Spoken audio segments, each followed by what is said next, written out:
Hey, Dan Passarelli here. It is a vast conspiracy. It really is. They've been keeping this from you. I want to tell you what they didn't tell you in college about trading. Okay, now, first of all, let's back up just a little bit. I've met traders from all different backgrounds, traders who had finance degrees, traders who had engineering degrees. I've even met professional traders who started with English degrees. Yes, that degree that supposedly you can't do anything with, right? But apparently you can. So I was a finance major.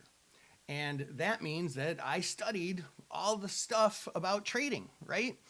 So the problem is, I didn't really learn anything directly about trading in college. Now, that's a statement that we can unpack a lot about, and let's start with what they did teach me.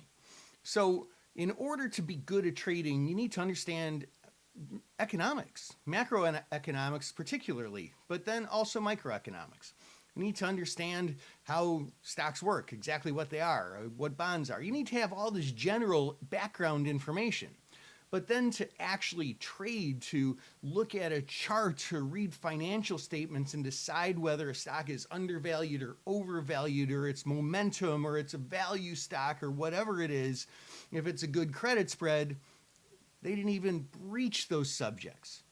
Why? Is it a vast conspiracy? Are they keeping it from you? Well, okay, I was kind of pulling your leg a little bit in the beginning.